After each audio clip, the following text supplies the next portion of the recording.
So let's talk about freedom. Every other year, 2 years, 4 years, men and women come around at the local level, county, state, federal level, making an argument as to why you should vote for them. Now, that's a beautiful thing. We have the opportunity to exercise our voice and to choose a man or a woman who is supposed to represent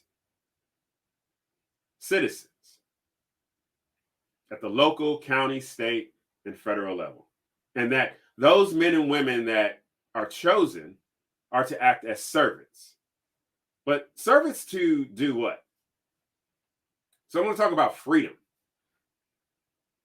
Now, there are those that will come around and make that argument as to why you should vote for him or her, that they will use their elected position, their influence, aka power, to give you more freedom.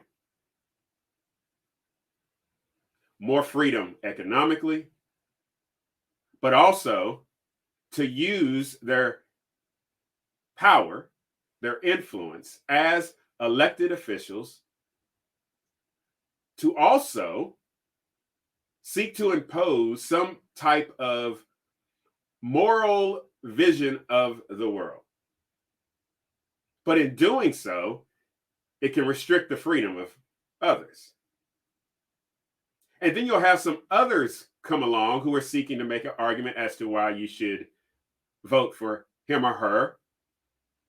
And they will make the argument that they will give you freedom by redistribution, changing institutions so that they can have us arrive at this equitable vision of the world. In either case, on whatever side, you have individuals who are coming to us making arguments effectively stating that the state gives men and women and children freedom. But this could be no further from the truth. The reality is this, is that everybody possesses freedom. The truth of the matter is that those individuals who are making an argument to be in a particular political position, that it is not in their purview, it is not within their authority to give us freedom. Rather, for those men and women to make decisions, to create an environment in which freedom flourishes. That at a maximum, for the state to be involved in our lives is to help us rectify some conflicts. At a minimum, follow the Constitution. See, here's the thing. When an individual has the opportunity to use his or her freedom to the maximum, that individual has the opportunity to reach whatever he or she is going towards, whatever they have their eye fixed on. And as they have their eye fixed on that, they also use that freedom to develop disciplines, to develop habits. And in those disciplines, in those habits, they are realizing their purpose in life.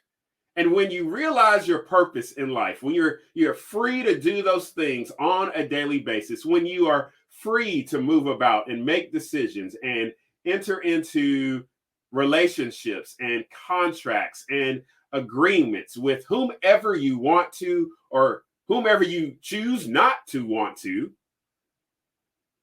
People are discovering their purpose and their meaning in life. So, for freedom and human flourishing, it's asking those who are representatives of the state, stay out of the way. Asking those representatives of the state, whether they're elected officials or bureaucrats, to let them know, I know what is best for my life. I know who I want to interact with and who I do not want to interact with. I have the freedom, I have the rationale, I have the intelligence to figure out what I need to do on my own, but then also who I want to freely interact with in order to get particular things accomplished. And that's the beauty of freedom. And that is the beauty of flourishing. Men and women using what they are born with to move about in their specific context, in their specific way of life, to achieve whatever it is that they're aiming for. To achieve on a daily basis their purpose in life. To discover what meaning is in life.